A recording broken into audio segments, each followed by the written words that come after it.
Hello friends, welcome to our channel. इस video में हम लोग डिस्कस करेंगे विद्युत धारा, इलेक्ट्रिक करंट के पार्ट 2 है। पार्ट 1 हम लोग पिछले वीडियो में कंप्लीट कर लिए हैं, जिसमें हम लोग 1 से लेके वहाँ पे 40 क्वेश्चन कंप्लीट कर लिए हैं। और विद्युत धारा, इलेक्ट्रिक करंट के टोटल 180 प्लस MCQ क्वेश्चन जो है, इसको हम लोग कंप्लीट करेंगे इस सीरीज में। मे बी 3 या 4 पार्ट में इसको कंप्लीट कर लेंगे हम लोग। चलिए तो शुरू करते हैं। 1 से लेके 40 क्वेश्चन हो गया है और अगला है हम लोग का आज 41 number question, 41 number question.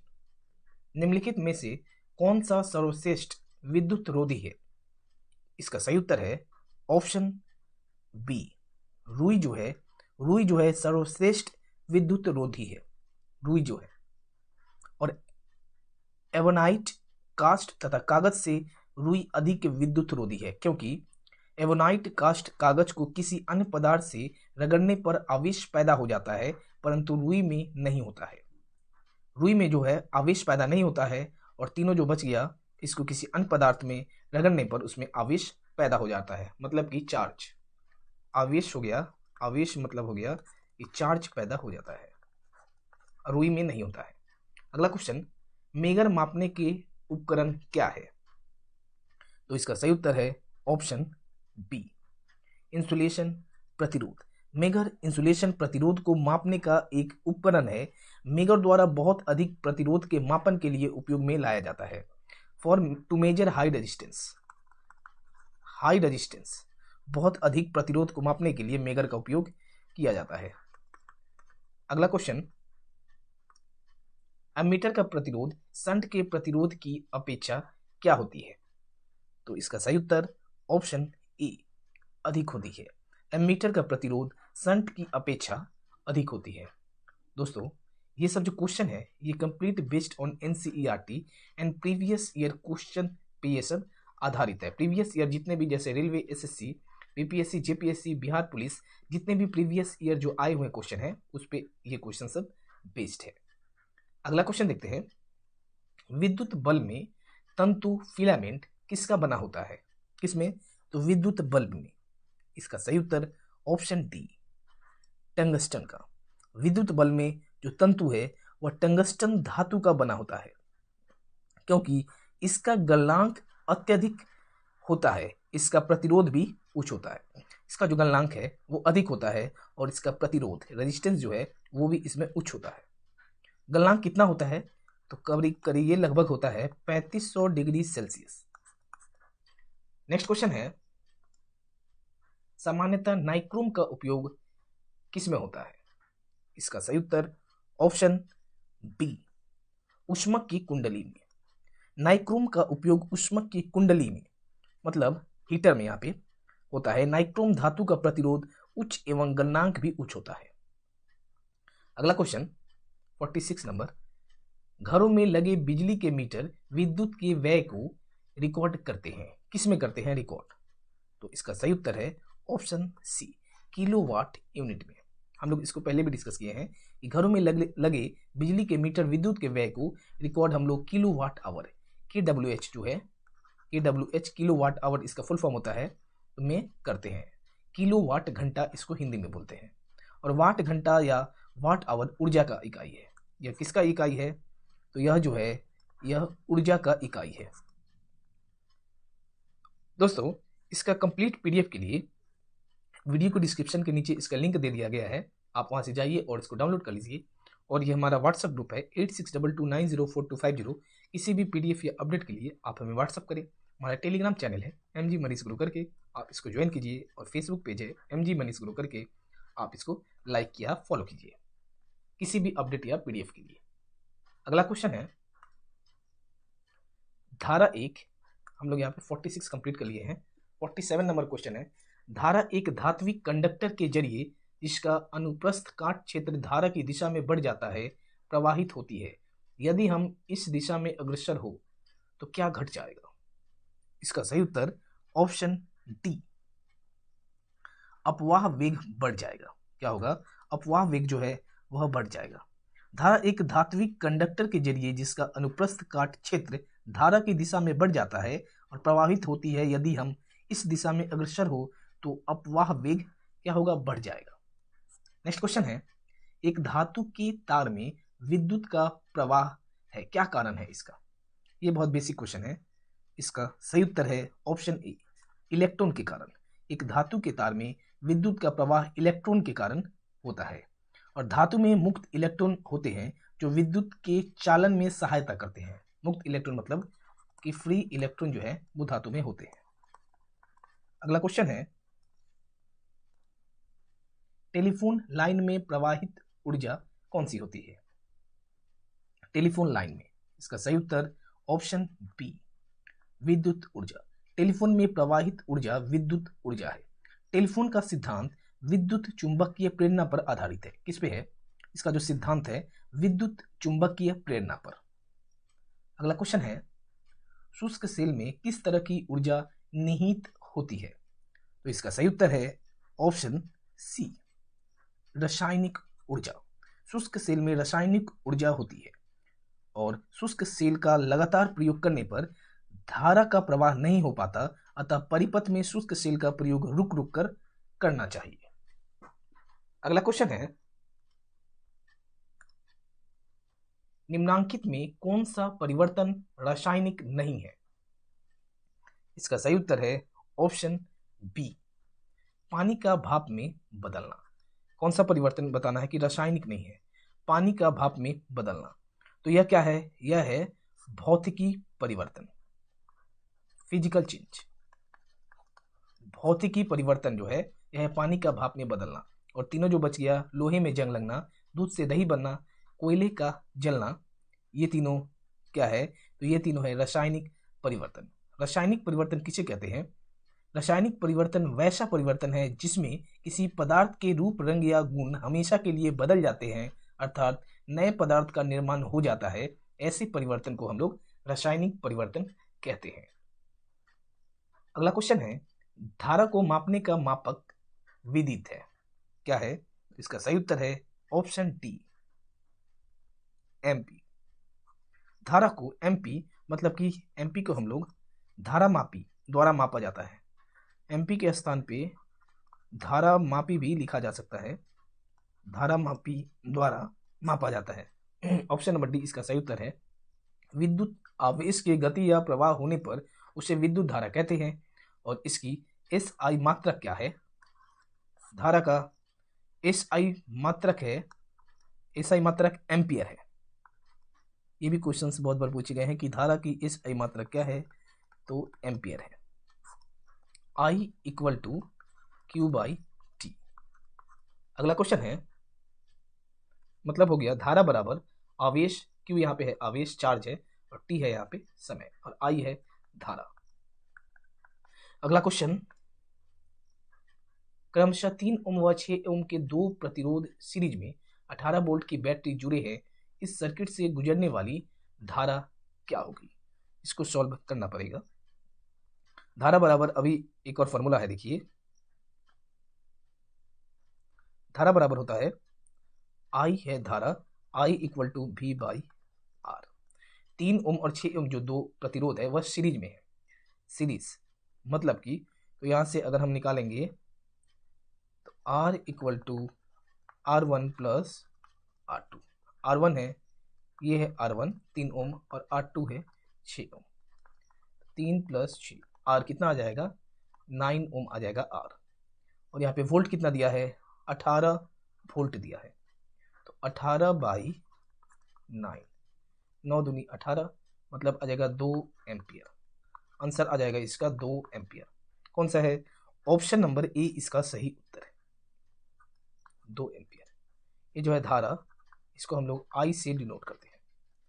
Next है, उच्चतम वोल्टेज से निम्नतम वोल्टेज रूपांतरित करने वाला उपकरण क्या कहलाता है? इसका सही उत्तर है option D, transformer. Transformer, transformer से उच्चतम वोल्टेज से न्यूनतम वोल्टेज में रूपांतरित किया जाता है। इसका सही उत्तर क्या होगा? ट्रांसफार्मर। अगला क्वेश्चन, वाट को प्रकट कर सकते हैं। वाट को हम लोग किस में प्रकट कर सकते हैं? इसका सही उत्तर जूल प्रति सेकंड में। और जो वाट दिया हुआ है, वाट का एसआई मात्रक क्या है? वाट है जो यह शक्ति का मात्रक है। वाट है शक्ति का मात्रक, और कार्य करने की क्षमता जो है वही शक्ति कहलाती है। नेक्स्ट है क्वेश्चन, इलेक्ट्रॉन वोल्ट किसकी इकाई है? इलेक्ट्रॉन वोल्ट ये कैसे आया, देखिए यहाँ पे जूल प्रति सेकंड कैसे आया, इसको बताते हैं। पावर इक्वल टू होता है work done by time. W है वर्क डन और T है टाइम, और वर्क डन का यूनिट क्या होता है? वर्क डन मतलब कि ऊर्जा, इसका यूनिट होता है जूल, और टाइम का होता है समय। टाइम का होगा यूनिट, इसका टाइम को हिंदी में समय, और इसका यूनिट हो जाएगा सेकंड होता है। क्या होता है? सेकंड। तो क्या जाएगा? जूल प्रति second. Power equal to work done by time, शक्ति बराबर ऊर्जा बटे समय। इलेक्ट्रॉन वोल्ट किसकी इकाई है? इसका सही उत्तर है ऑप्शन ए, ऊर्जा की। इलेक्ट्रॉन जो वोल्ट है यह ऊर्जा की इकाई है। अगर पीडीएफ में भी अगर एक दो प्रिंटिंग मिस्टेक या टाइपिंग मिस्टेक हो जाए तो आप उसको वीडियो देखकर आप उसको करेक्शन कर लीजिएगा। इलेक्ट्रॉन वोल्ट जो है उसका ऊर्जा की इकाई है। और 1 इलेक्ट्रॉन वोल्ट बराबर कितना होता है? ये न्यूमेरिकल में इसका यूज करते हैं, 1.6 गुने 10 के पावर माइनस 19 जूल होता है। कितना? 1.6 गुने 10 के पावर माइनस 19 जूल।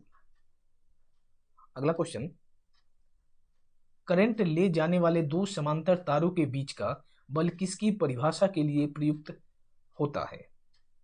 इसका सही उत्तर ऑप्शन बी, एम्पियर के लिए। करंट ले जाने वाले दो समांतर तारों के बीच बल की परिभाषा एम्पियर के लिए प्रयुक्त होता है।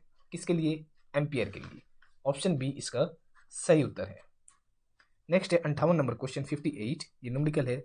20 सेंटीमीटर लंबे तार का प्रतिरोध 5 ओम है, इसमें इसे 40 सेंटीमीटर की लंबाई तक समान रूप से ताना जाता है, तो वर्तमान प्रतिरोध क्या होगा? देखिए इसको हम लोग दो तरीका से यूज कर सकते हैं। एक है यहाँ पे R इक्वल टू रो गुने L बाई ए, इस फॉर्मूला से हम लोग इसको यूज कर सकते हैं। R is directly proportional to यहाँ पे L है, ये हो गया पहला, इस फॉर्मूला से हम लोग ला सकते हैं। और दूसरा हम लोग इसका डायरेक्ट है, ये शॉर्टकट है। देखिए क्या बोला है क्वेश्चन में, 20 सेंटीमीटर लंबे तार का प्रतिरोध 5 ओम है। यहां से यहां तक एक लंबा तार है जिसका प्रतिरोध कितना है? 5 ओम है। ये मान लेते हैं ये 20 सेंटीमीटर है, यहां से यहां तक का। इसे 40 सेंटीमीटर की लंबाई तक एक समान रूप से ताना जाता है। यहां से यहां तक हम लोग इसको कितना कर दिए? 40 कर दिए। 40 20 ये हो गया 20 सेंटीमीटर, टोटल हो जाएगा यहाँ से यहाँ तक 40। तो कितना हो जाएगा? ये भी 5 ओम है तो यहाँ भी 5 ओम आएगा। ताना तो वर्तमान में प्रतिरोध कितना हो जाएगा? देखिए ये क्या है? सीरीज में है। सीरीज में क्या होता है? R equal to R1 plus R2, 5 plus 5 बराबर आ जाएगा यहाँ पे 10 ओम। ये डायरेक्ट शॉर्टकट है। कैसे आया? देखिए यहाँ पे जो रेजिस्टेंस है, रेजिस्टेंस जो है ये डायरेक्टली प्रोपोर्शनल है L का। मतलब अगर R भी बढ़ेगा तो L भी बढ़ेगा, और अगर L बढ़ेगा तो R भी बढ़ेगा। तो ऑप्शन नंबर बी इसका सही उत्तर है 10 ओम। 10 ओम इसका सही उत्तर है। अगला क्वेश्चन, विद्युत ऊर्जा मापने के यंत्र को क्या कहते हैं? इसका सही उत्तर ऑप्शन सी, किलोवाट घंटा। क्या कहते हैं? किलोवाट घंटा। इसी को हम लोग लिखते हैं KWH। ये क्या है? हिंदी में ये KWH यहाँ पे लिखा गया है, इसी को कहते हैं KWH, किलोवाट घंटा। विद्युत ऊर्जा मापने वाले यंत्र को हम लोग कहते हैं किलोवाट आवर या किलोवाट घंटा। इसका हम लोग कल न्यूमेरिकल भी किए थे कि किलोवाट घंटा बराबर इसका फॉर्मूला है वाट गुने उपकरणों की संख्या गुने घंटा बटे में 1000। इस टाइप पे हम लोग न्यूमेरिकल भी किए थे पिछले वीडियो में। नेक्स्ट क्वेश्चन है, ट्रांसफार्मर कार्य करता है, किस पे कार्य करता है? तो इसका सही उत्तर है ऑप्शन ए, एसी पर। ट्रांसफार्मर जो है एसी धारा पर ट्रांसफार्मर कार्य करता है, और ट्रांसफार्मर विद्युत चुंबकीय प्रेरणा के सिद्धांत पर कार्य करने वाला यंत्र है। यह भी क्वेश्चन पूछा जाता है किसके सिद्धांत पे? तो विद्युत चुंबकीय प्रेरण के सिद्धांत पे कार्य करता है ट्रांसफार्मर। अगला क्वेश्चन, विद्युत प्रतिरोध मापा जाता है, किसमें मापा जाता है? इसका सही उत्तर ऑप्शन सी ओम में। इसको हम लोग सभी लोग जानते हैं कि विद्युत जो प्रतिरोध है रेजिस्टेंस, इसको हम लोग ओम में मापा जाता है। और ओम बराबर क्या आएगा, वोल्ट बटे में एम्पियर। ओम बराबर वोल्ट बटे में एम्पियर। अगला क्वेश्चन देखते हैं। एक एसी, ये जो है ये में भी प्रिंटिंग मिस्टेक है, एक एसी जनित्र मतलब कि जनरेटर में मुख्यतः क्या होता है। इसका सही उत्तर ऑप्शन डी सभी होता है। तीनों क्या क्या होता है, आर्मेचर, क्षेत्रीय चुंबकत्व और स्लिप रिंग और बुशेस, तीनों होता है। एक एसी जनरेटर में या जनित्र में क्या क्या होता है, आर्मेचर, क्षेत्रीय चुंबकत्व और स्लिप रिंग और बुशेस। नेक्स्ट क्वेश्चन है 15 ओम, 20 ओम तथा 30 ओम के प्रतिरोध समांतर बद्ध में है, तो परिणामी समतुल्य प्रतिरोध की गणना करें। किसमें है, समांतर में। मतलब हो गया यहाँ पे ये तीनों जो है यह पैरेलल है, समांतर। इसको कैसे सॉल्व करेंगे, देखिए आर इक्विवेलेंट क्या क्या दिया है, R1 दिया है, तो 1/R समांतर में है, इसको ध्यान देना है। 1/R equal to 1/R1 plus 1/R2 plus 1/R3। यहाँ से 1/R इक्वल टू ये हो गया R1 15 ओम, R2 20 ओम, R3 आ गया 30 ओम। 1/15 प्लस 1/20 प्लस 1/30। इसको जब हम लोग सॉल्व करेंगे तो कितना आ जाएगा, 1/R बराबर आएगा, इसको सॉल्व करने के बाद 9/60। 1/R आया और R कितना आ जाएगा, तो बस इसको पलट देना है, R बराबर आ जाएगा 60/9 ओम। इसका आंसर आ जाएगा ऑप्शन नंबर डी, इसका सही उत्तर आ जाएगा कि 60/9 ओम आ जाएगा इसका सही उत्तर।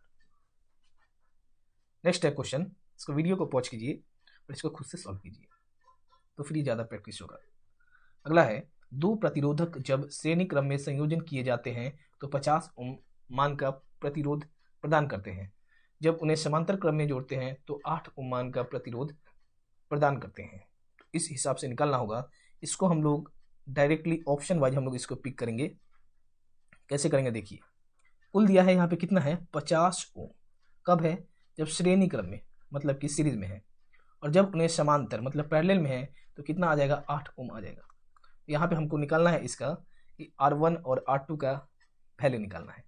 तो मान लेते हैं R बराबर ले लिए R1 प्लस R2 श्रेणी में। ऑप्शन नंबर बी इसको डायरेक्ट लेते हैं, ये सबसे आसान है।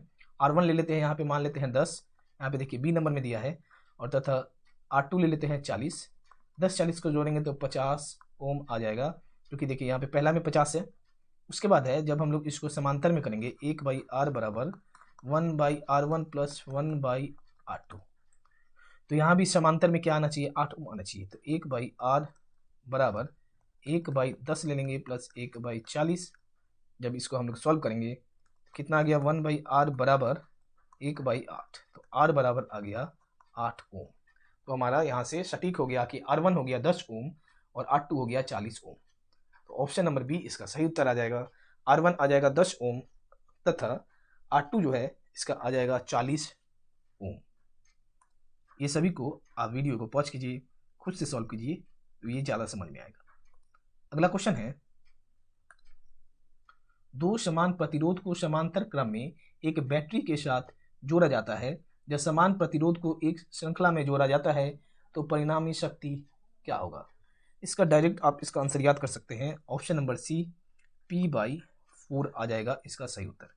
पहले मैं यहाँ पे बोला है समांतर क्रम में, देखिए कैसे होगा, ले लेते हैं 1/P plus 1/P, 1/P dash समांतर में बोला है, तो कितना आ जाएगा यहाँ से 1/P डैश बराबर आ जाएगा 2/P।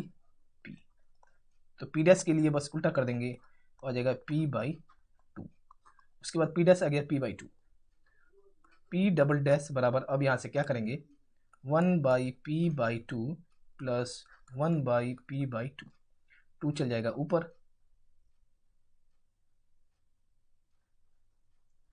यहाँ पे आएगा 1/P double dash. 1/P double dash बराबर आ जाएगा अब 2/P प्लस 2/p। तो यहाँ से आ जाएगा, जब इसको सॉल्व कर लेंगे, p डबल डैश बराबर आ जाएगा p/4। ऑप्शन नंबर सी इसका सही उत्तर है। नेक्स्ट है 66 नंबर क्वेश्चन, विद्युत वाहक बल किसके बराबर होता है? कौन सा है? विद्युत वाहक बल।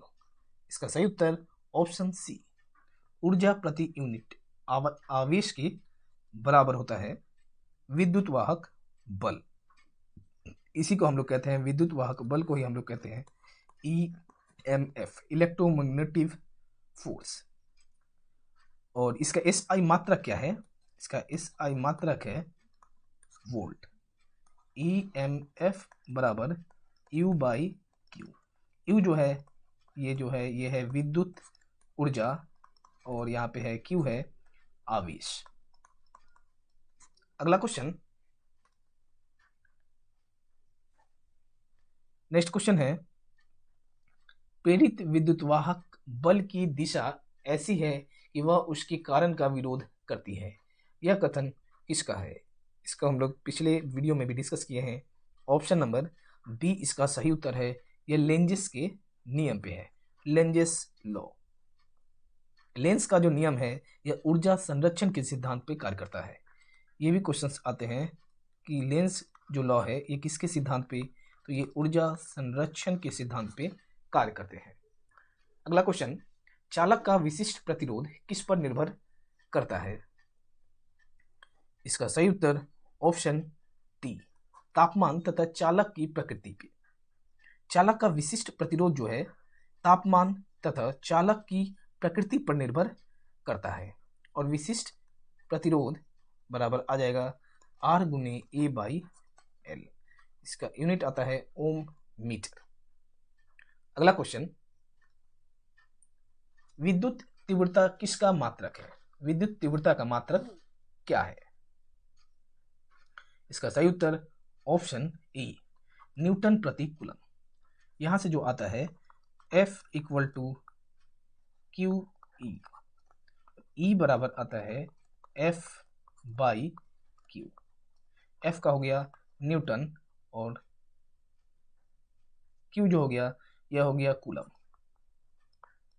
Q हो गया कूलम, तो यहां से क्या आ गया? न्यूटन प्रति कूलम आ गया। किसी चालक तार का प्रतिरोध तापमान के बढ़ने से क्या होता है? किसी चालक तार का प्रतिरोध तापमान के बढ़ने से क्या होता है? इसका सही उत्तर है ऑप्शन बी, बढ़ता है। किसी चालक तार का प्रतिरोध तापमान के बढ़ने से बढ़ता है। और ताप बढ़ने से अर्धचालक का प्रतिरोध जो है वह घट जाता है, अर्धचालक का। अगला क्वेश्चन देखते हैं, 3 तार प्रत्येक 2 ओम प्रतिरोध वाले हैं। यदि हम दोनों को सीरीज में एक को एक दूसरे के साथ समांतर जोड़े तो समांतुल्य प्रतिरोध कितना होगा? इसको देखिए कैसे सॉल्व करेंगे। कितना है? 2 ओम। यहां से आ गया 2, उसके बाद ये भी है 2 ओम,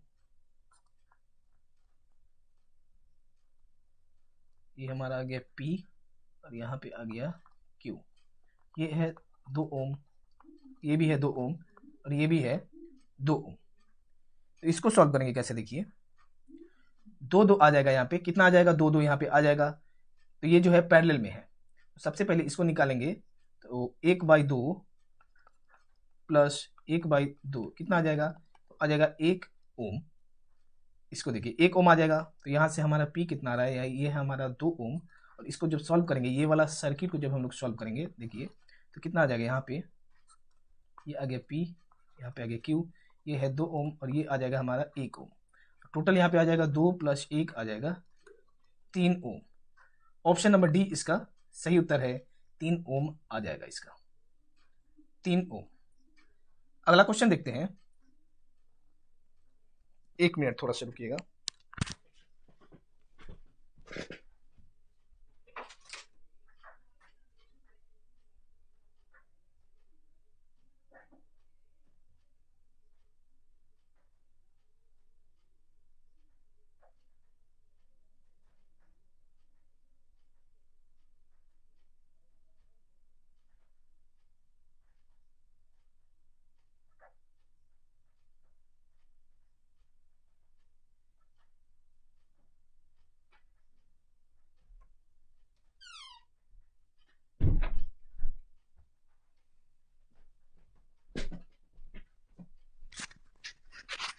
चलिए नेक्स्ट क्वेश्चन देखते हैं। नेक्स्ट है हमारा 72 नंबर क्वेश्चन है। किसी विद्युत परिपथ में 24 वोल्ट की बैटरी लगी है तथा 60 ओम का प्रतिरोध लगा है। परिपथ में धारा का मान ज्ञात करना है कि क्या होगा। इसके लिए फॉर्मूला है, धारा बराबर होता है I बराबर वोल्ट बाई प्रतिरोध।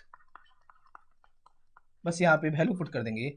वोल्ट कितना दिया है 24 और प्रतिरोध दिया है यहाँ पे 60। जब इसको सॉल्व करेंगे तो आ जाएगा 0.4 एम्पियर। ऑप्शन नंबर बी इसका सही उत्तर आ जाएगा। क्या आ जाएगा? 0.4 एम्पियर। अगला क्वेश्चन, ये सभी जो न्यूमेरिकल है, आजकल के क्वेश्चंस का जो पैटर्न है वो चेंज हो गया है। इस टाइप के छोटे छोटे जो न्यूमेरिकल है वो अब जनरल कंपटीशन में भी आने लगे हैं। अगले क्वेश्चन देखते हैं। यदि 0.4 प्रतिरोध के वायर कंडक्टर की लंबाई दुगनी कर दी जाती है तो इसका प्रतिरोध क्या होगा। सेम जो है इस टाइप के क्वेश्चंस को हम लोग डिस्कस भी किए थे कि R इक्वल टू रो गुने L बाई ए।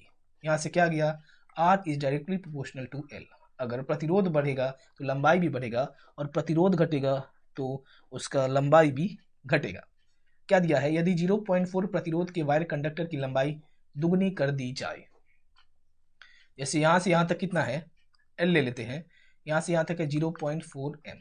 अगर लंबाई को अगर हम इसका डबल कर देंगे, यहाँ पे कर दिए 2L कर दिए, तो क्या आ जाएगा यहाँ पे, तो ये भी डबल हो जाएगा, तो ये भी यहाँ पे 0.4 आ जाएगा। मतलब कि यहाँ पे मेरा आ जाएगा 0.8 आ जाएगा, डबल ये भी हो जाएगा। इसका रेजिस्टेंस भी ऑप्शन नंबर डी इसका सही उत्तर है, 0.8 ओम आ जाएगा इसका।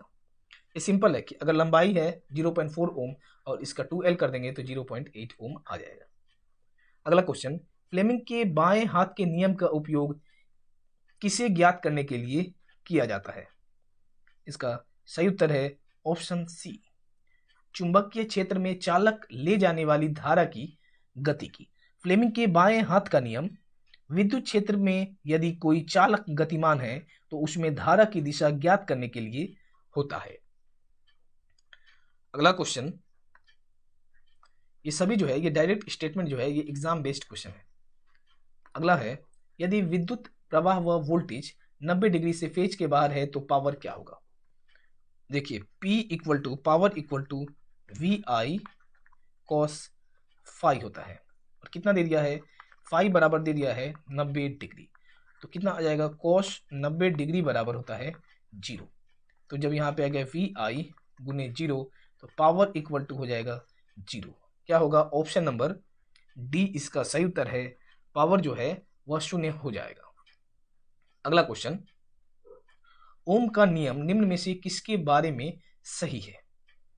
इसका सही उत्तर ऑप्शन बी, चालक के। ओम का नियम चालक के बारे में सही है। क्या होता है कि V is directly proportional to I और V बराबर IR। अगला क्वेश्चन है, निम्नलिखित में से कौन सा कार्बोरेटर का कार्य है।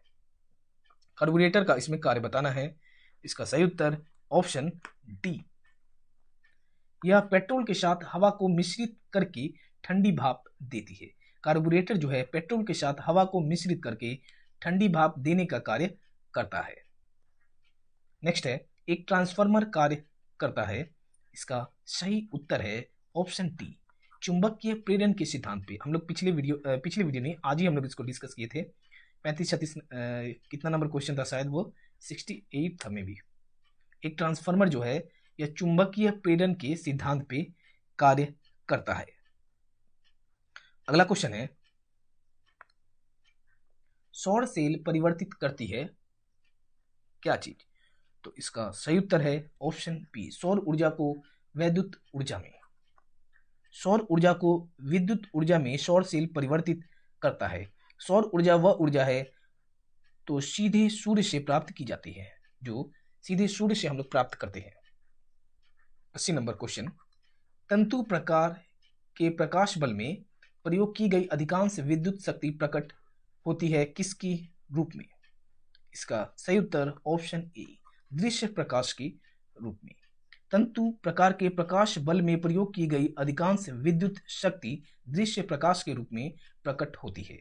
और दृश्य प्रकाश का तरंग दैर्घ्य कितने से कितने होता है?